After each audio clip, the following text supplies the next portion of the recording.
Vamos voltar para a apresentação, tá? Peço desculpa a vocês aí pelo... Agora ele rodou aqui. Era isso mesmo, era um problema na apresentação. Então vamos voltar para a apresentação.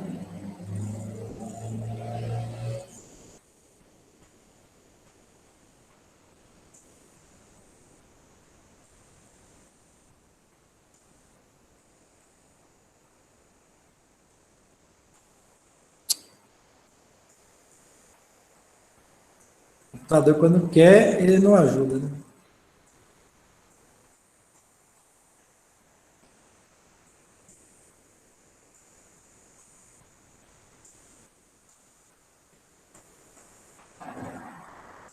Agora não aparece os slides aqui.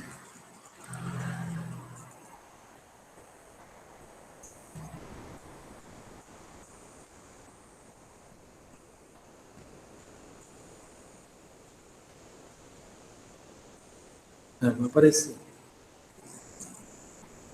Voltou para vocês aí?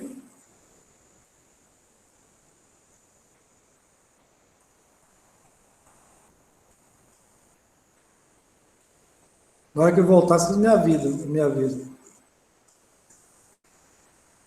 Agora sim? Beleza? Tranquilo. Peço desculpa a vocês aí, não sei o que aconteceu, ele travou aí. Bom, então aí é o que a gente tinha dito aí. A vida útil do projeto, isso tem alguns itens de norma, previsto na norma, sobre a vida útil de projeto. Então, a estrutura principal, né, é no mínimo 50 anos, tá? No mínimo. Então, hoje, o que a gente falava quando alguém perguntava quanto tempo é a responsabilidade do engenheiro na obra? É 50 anos. Então, o que a norma fez?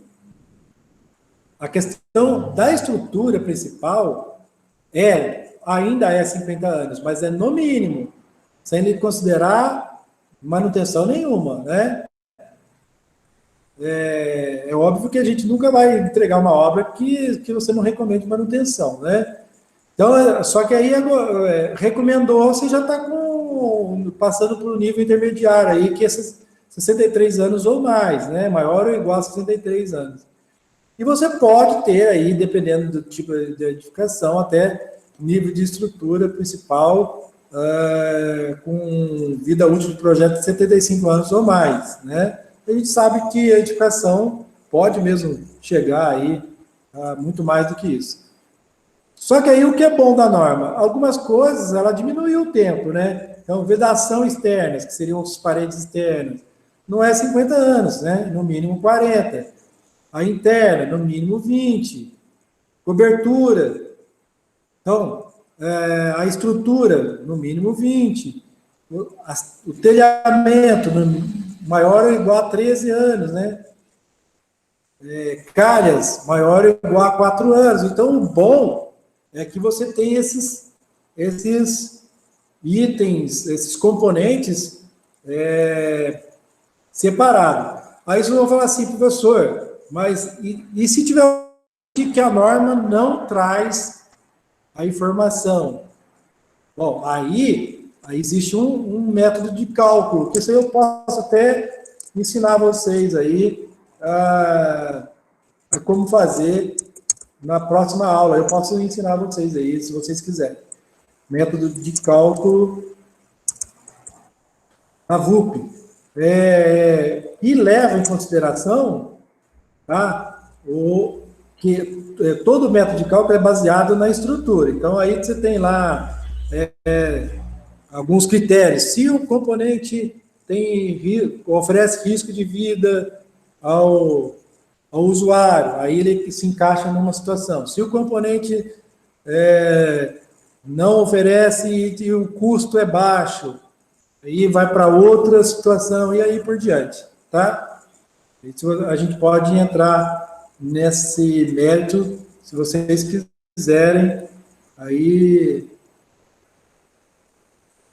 Não está acessando, Paulo, o link? Deixa eu ver uma coisa aqui. O Paulo está dizendo que ele não conseguiu acessar. Deixa eu ver. Você deve ter acessado a... Ah, mas está em inglês. Ah, não. Então, vou passar para português também. Um minutinho que eu vou verificar isso aí para você.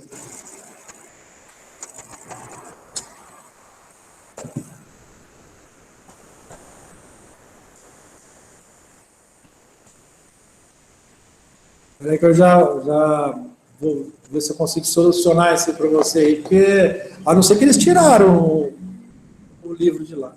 Ou talvez você tenha que fazer um cadastro.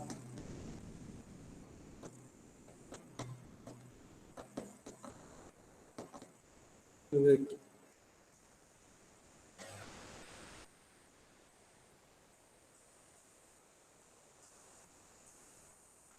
Só um minutinho que eu estou vendo para vocês aqui. Até pouco tempo atrás, só não terão... Para acessar o guia, clique aqui.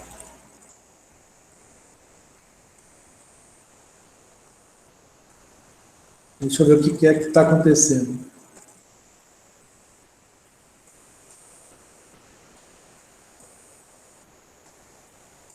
Por causa do Meet, meu computador fica muito lento. Estou tentando acessar aqui, tá?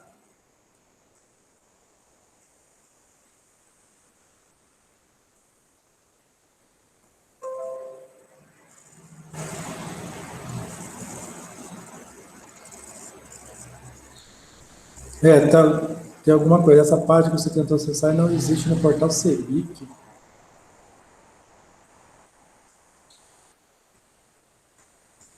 Peraí, que eu não vou descobrir aqui. Será que eles tiraram do publicações?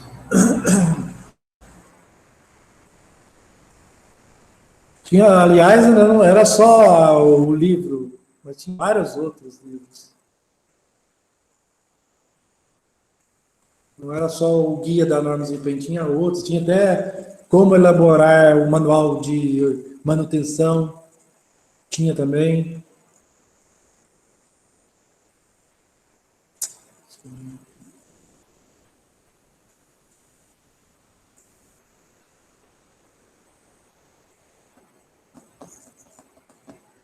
Agora, com a pandemia, que deveria estar disponibilizando os livros, né?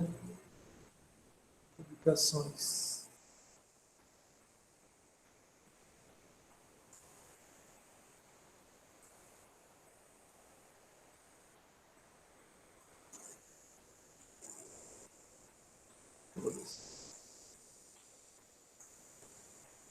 Eu estou entrando em publicações aqui para ver se aparece. Ah, esse você conseguiu? A Bárbara conseguiu.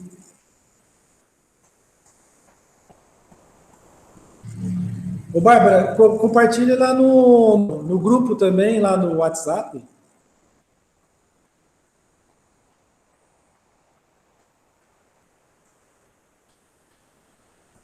Beleza, obrigado, viu? Muito bom. Então, então ele está voltando ao tema aqui, existe um método de cálculo, se vocês quiserem, a gente pode entrar nesse leoma na próxima aula aí.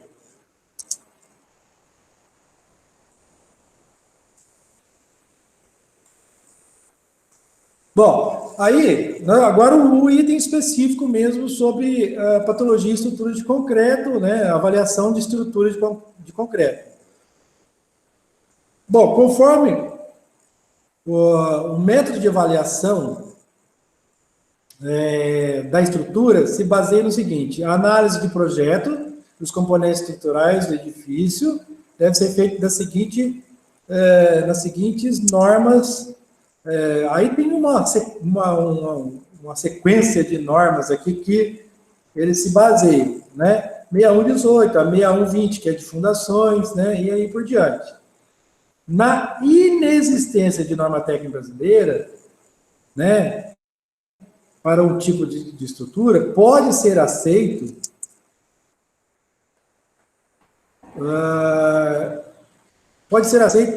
normas europeias, tá? Está escrito isso no texto da norma. Ou demonstração da estabilidade e segurança estrutural através de cálculos. Então, o que ele está querendo dizer aqui? Se você pegar aí um laudo pericial para fazer, e a edificação ela foi construída de um método que ainda não tem contemplação de norma brasileira, então você pode fazer análise usando as normas europeias ou mesmo ensaios. Eu vou dar um exemplo bem simples para vocês. Agora, aqui em Maringá mesmo, tem uma infinidade de edificações sendo construídas com paredes de concreto autoportante, né? Então, normas de concreto nós temos, é a 6118, né? Só que a norma de concreto, ela não abrange o desempenho térmico, né? Então, e também nem a norma de desempenho trata a fundo o tema desempenho térmico de paredes de concreto. Então, nesse caso, ou você usa a norma europeia para fazer essa análise, e aí existe até softwares europeus que fazem uma simulação, ou então você faz o ensaio, né? Aí você faz lá uma parede de concreto e faz medições de desempenho térmico para saber se atenderia à norma, porque aí você tem parâmetros de aceitação de questões de aceitação térmica de parede, né? Que vai depender da regionalização, né? Quando não houver método de cálculo que permite estabelecer a resistência mínima de projeto, através de ensaios destrutivos de traçado correspondente a diagrama de carga e deslocamento. Então, se você não conseguir utilizar nenhuma norma específica sobre cálculo estrutural, ou fundações, ou qualquer outro tipo de cálculo, você pode usar ensaios destrutivos. Por exemplo,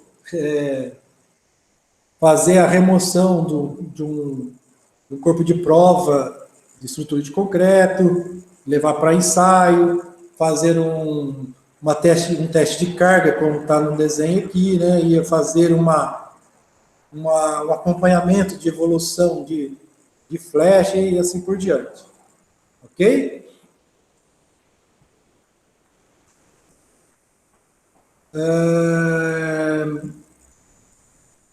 Até aí tudo tranquilo?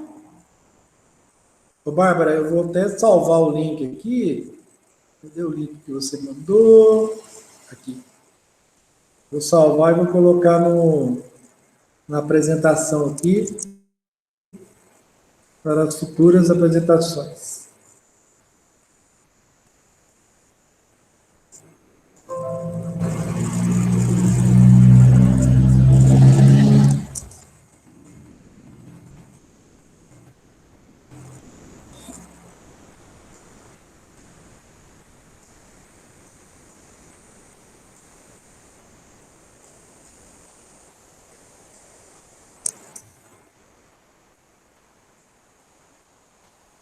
Tá aí.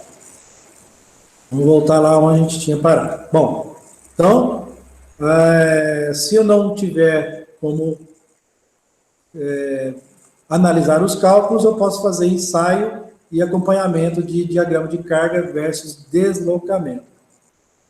Bom, e aqui o item que a gente nós aplicamos muitas vezes durante as perícias, né? Deslocamento limite para cargas permanentes e cargas acidentais em geral. É uma tabela que está na norma, né? E aí nós temos aí algumas razões de limitação, né? Que é o que a norma menciona. Por exemplo, Razão de limitação visual, insegurança psicológica, de pilares, paredes, vigas, lajes, componentes visíveis. E aí eu tenho um deslocamento limite de L dividido por 250 e H dividido por 300. Então, como que funciona isso? Se eu tenho, por exemplo, uma viga biapoiada e houve uma deformação dessa viga, qual é o limite de segurança dessa flecha da viga? É L sobre 250. E o que é L? L é a distância dos apoios. Tá? No caso de curvaturas de pilares, paredes e muros, a relação é H sobre 300. E o que é H? H é a altura entre o apoio até o topo do pilar. Então, eu uso essa relação para fazer a verificação de insegurança psicológica. Vamos pegar um exemplo bem simples aqui, ó. Se eu tenho, né, uma viga e a distância entre eixos, os apoios, é de pegar um chute qualquer, 5 metros. Então, o deslocamento vai ser medido, nesse caso, L sobre 250. Bom, aí você tem que usar a cabeça. Deslocamento. Se você quer saber isso em centímetros, então você já passa os 5 metros para centímetros. Então vai ficar 500 centímetros dividido por 250.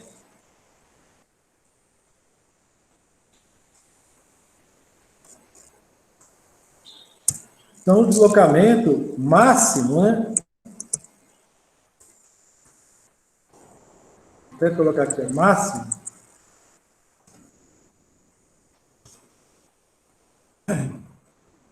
Vai ser de quanto? 2 centímetros. Entendeu? Então é dessa forma que a gente avalia. Da mesma forma, eu vou fazer para pilares, né? Esse deslocamento aqui, esse H sobre 300. Então, se eu tenho ali um pilar, agora aqui, ó, seja um pilar com altura de 300 centímetros, qual o deslocamento máximo? Então, eu só pegar aqui, ó, copiar.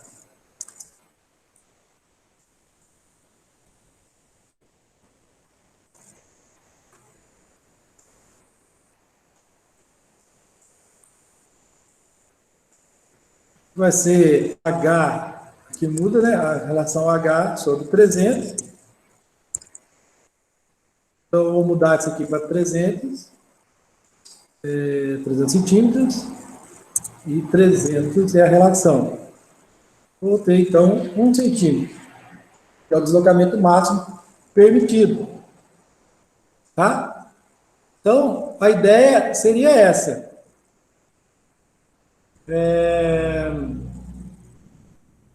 Para o critério de insegurança psicológica, né?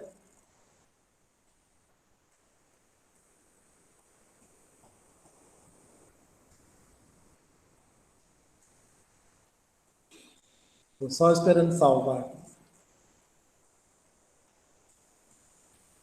Ok? Até aí, tudo tranquilo? Alguma dúvida?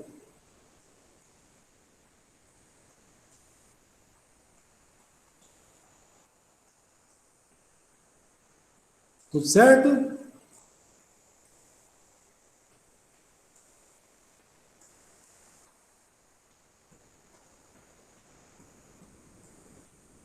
Vocês estão aí? Tá, legal, beleza. O ruim de ser assim online é que a gente, que a hora que você sente aqui sozinho, mas tá, beleza. Bom, então é o seguinte, mas aí eu tenho outros critérios também, né? Por exemplo, no caso da razão e da limitação ser destacamentos, fissuras em vedações, então apareceu uma fissura na vedação, né? Falhas na operação de caixilhas e instalações. Eu posso, além daquele critério, usar um outro critério. Por exemplo, vamos supor que é a mesma distância ali, né, de 5 metros, só que em cima eu tenho uma parede que surgiu a fissuração, né, e o caixilho parou de funcionar. Aí eu posso usar a relação L sobre 800. Então, vamos pegar aqui o exemplo, né? Então, deslocamento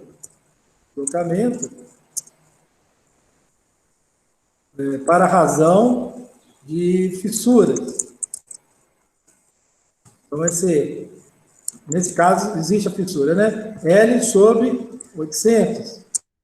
Então, eu vou ter 500 centímetros dividido por 800. Vou fazer essa continha rápida aqui, ó. 500 dividido por 800. Vai dar 0,62. Então, o critério ele é mais criterioso. Centímetro. Então, qualquer desvio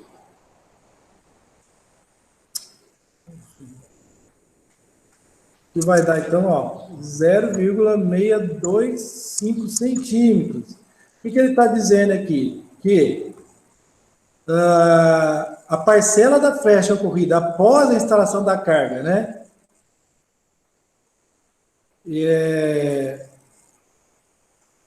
Após a aplicação da carga, seja de parede, seja de piso, que seja o que for, a parcela. Então, você chegou lá na obra, tirou os escoramentos, aí fez aquela flecha normal, você verificou, a flecha está dentro do limite, deu 1,7 lá, por exemplo. Mas depois que você colocou a carga e soltou, e apareceu fissuração, e parou de funcionar um caixilho, essa relação aqui não pode ser maior do que essa aqui, né? Então, deslocamento final aqui não pode, né, somados aí, não pode ser maior do que esse valor aqui. Então, ele fica mais criterioso. Tem uma outra tabela aqui que vocês vão entender melhor essa questão, que é essa aqui, ó. Essa tabela aqui, ela já traz mais ou menos essa relação entre a flecha imediata e a flecha final, tá? Então, por exemplo, o que é flecha imediata? Você tirou o escoramento e aí formou aquela flecha, que é a flecha esperada de toda a obra, né? Por isso que a gente faz a contraflecha sempre, né? Vamos supor que você tirou o escoramento e a flecha não ocorreu, é zero.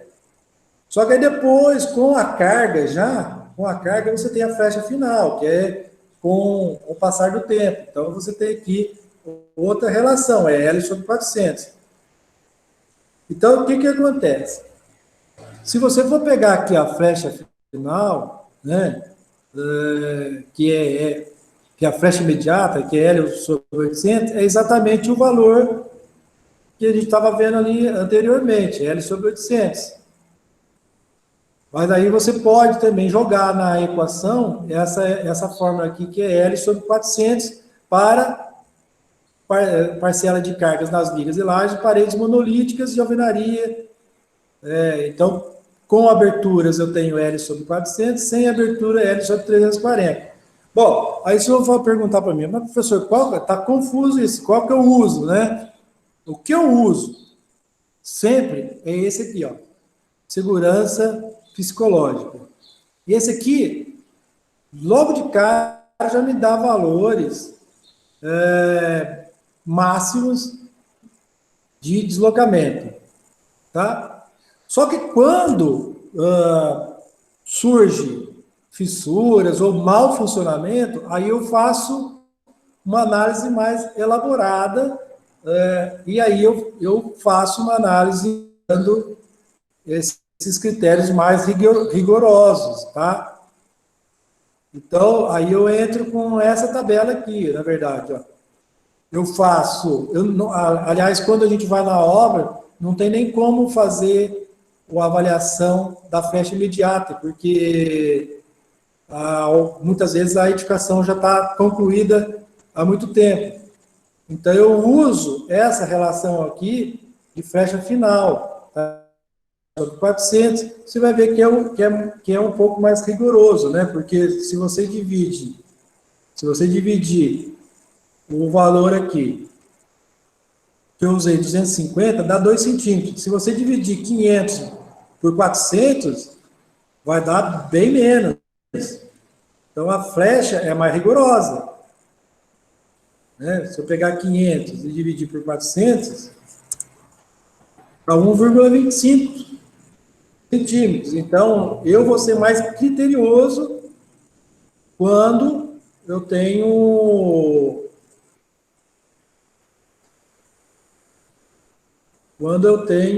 uma situação mais criteriosa para avaliar. Então, surgiu fissuração, surgiu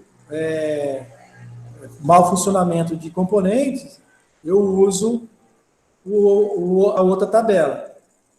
Não surgiu, apenas psicologicamente, visualmente atrapalha a edificação, eu uso essa aqui, essa tabela aqui.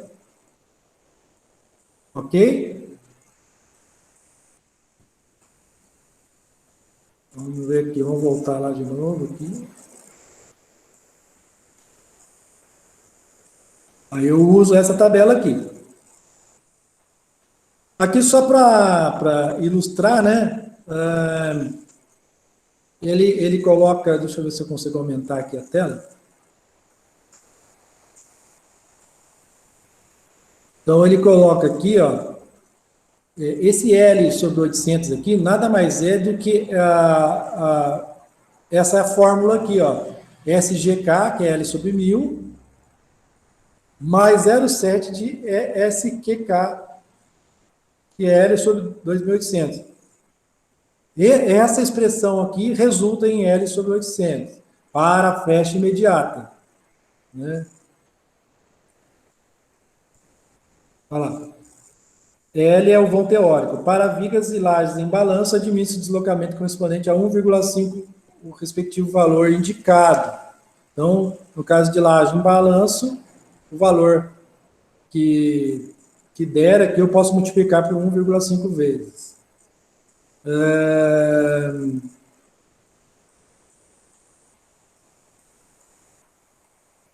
Ô, professor.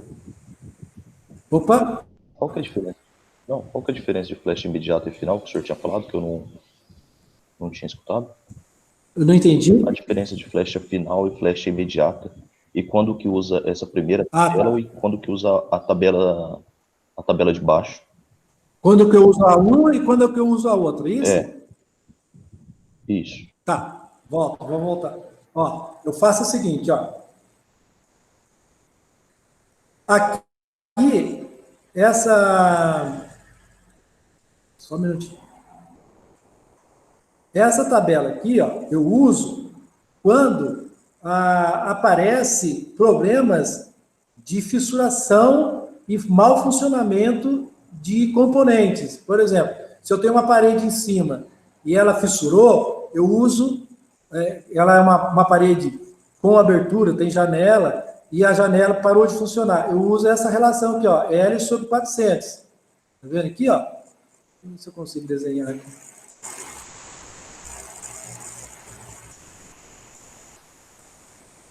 Não consigo. Bom, aí eu uso essa aqui, ó, L sobre 400. Se é uma parede sem abertura, eu uso L sobre 340. Se em cima dessa laje, dessa viga, foram usadas, por exemplo, parede drywall, que é uma parede leve, considerada leve, aí eu uso essa relação aqui, L sobre 300. Agora, vamos supor que chegou na obra lá, não tem fissuração, mas visualmente, a viga ou o pilar, ela já traz um desconforto, aí eu uso essa outra relação, porque a norma me permite fazer isso. Tá? Que é essa aqui, ó. L sobre 250. Tá? Eu uso esse que é a razão de insegurança. Ok? Não, beleza, então, professor, obrigado. Então, quando não tiver fissuração, usa essa primeira, e quando Eu tiver... uso a tabela de baixo, a tabela 2. Não, beleza, então, obrigado, hein? Beleza?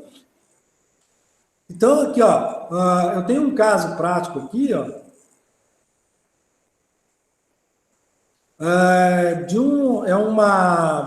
uma viga, né? Uma viga. E aqui sobre a viga apareceu fissuração, tá? Isso, o cliente chamou porque ele observou a flecha, o encurvamento. É uma viga de 7,35 metros de comprimento, né? 7,35 metros. Ele chamou porque, visualmente, ele observou a flecha. Existia uma flecha de pilar a pilar. Né? Até fiz um esquema aqui para vocês entenderem que está acontecendo exatamente aquele gráfico DMF lá, né? O pilar está aqui, né? A flecha está acontecendo no centro, né? E os dois lados da viga está fissurando. Então, esse quadrado aqui é onde fissurou, esse outro quadrado aqui é onde fissurou. Bom, no critério visual, seria 735 centímetros dividido por 250. Só que fissurou. Né? Então, eu posso ser mais criterioso, ou seja, 735 dividido por 340, 735 centímetros, dividido por 340. Por que 340? Vamos subir aqui na tabela e vamos descobrir por quê. Por que 340? Porque é uma parede monolítica sobre a viga, tá? Sem aberturas, não tem janela lá. Então, eu vou usar o L sobre 340. Deu para entender isso aí?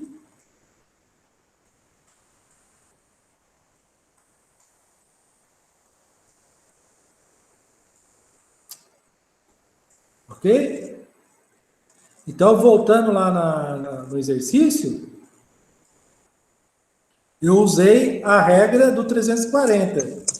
Então, pelo critério do deslocamento visual de insegurança, 735, vamos fazer a continha aqui.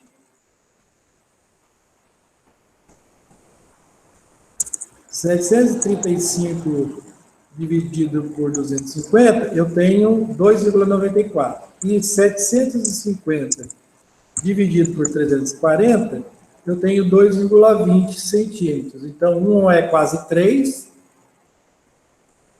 2,94. Podem conferir aí se por acaso tiver o cálculo meu estiver errado, tá?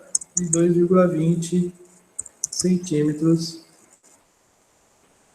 para o critério de flecha final, considerando... Então, assim, no caso específico, né, o cliente, ele nem tinha observado a fissuração, eu que observei. E se não tivesse a fissuração, eu ia considerar o deslocamento na questão de insegurança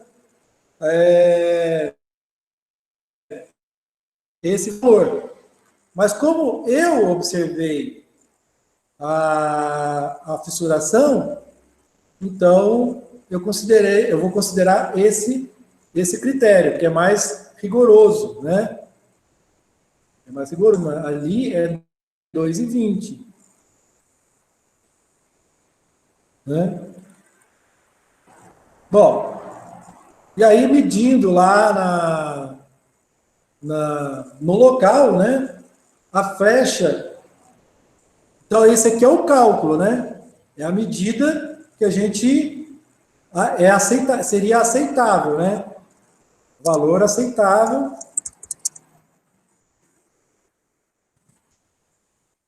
Valor aceitável. Aí, no local, deu 3,45. Ou seja, essa medição atende quanto aos critérios de aceitabilidade psicológica?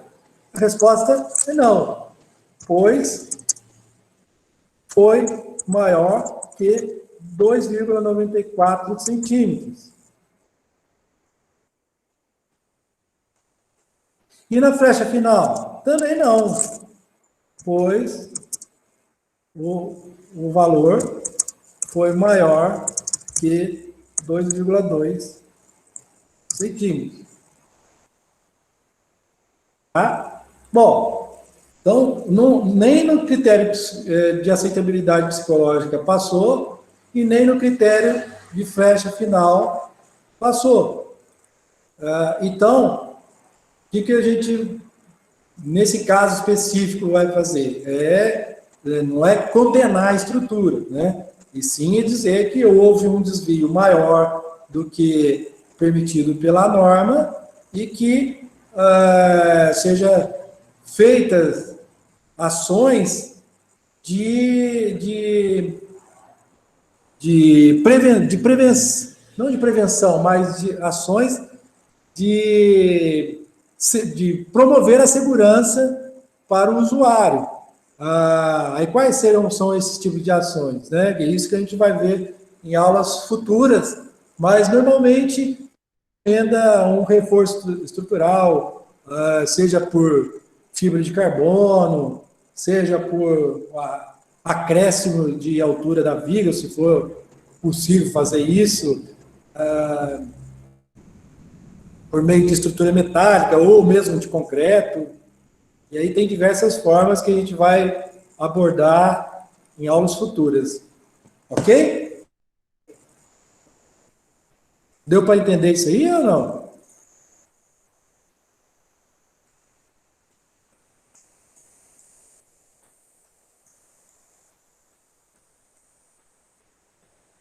Sim, né? Então tá legal. Bom, pessoal, tá faltando 6 minutos aí para terminar essa primeira parte aí.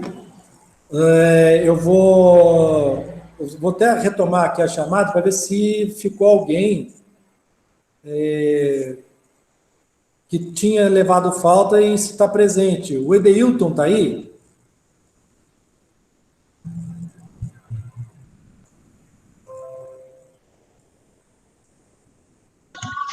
Bom dia, professor. Estou sim.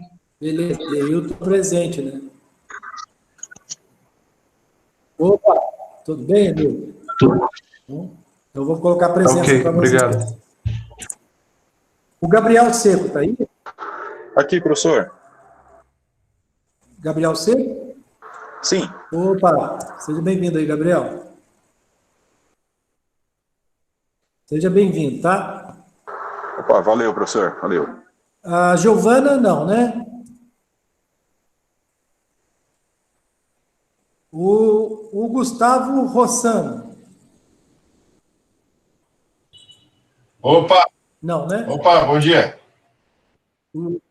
Tá, Gustavo? Tô aqui. Ô, Gustavo, seja bem-vindo, tá? Obrigado.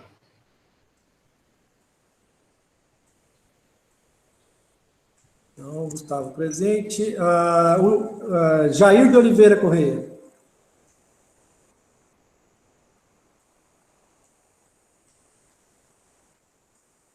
Não? O João Henrique está no casamento lá, né? Se aglomerando. O Paulo Alberto. O Paulo Alberto tá aí, né? Professor, o Jair está sem som. Oi? O Jair está sem som, ele está presente também. Não entendi. O Jair está presente. O Jair tá sem som, mas tá com... Ah, tá. Beleza. E o Wesley? Não?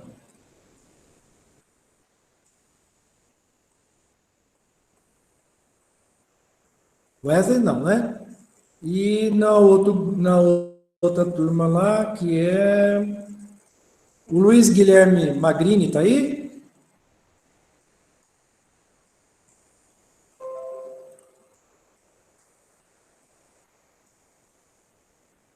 Não, né?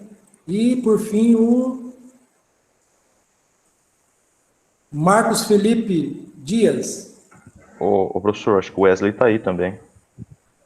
Ele tá conectado aqui. Presente, professor. O Wesley tá? Opa, Wesley, seja É, o bem-vindo Wesley aí. talvez tá trocando fralda aí. O Marcos Felipe não, né?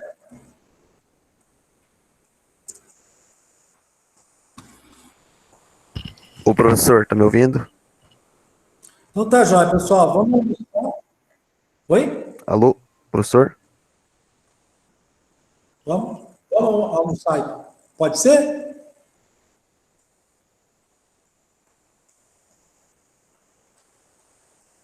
Ah, o Marcos Felipe tá também, eu vi aqui a presente. Então, beleza, Marcos Felipe presente. Presença quase que total. Bom, pessoal, então é isso aí, ó. Vamos fazer uma.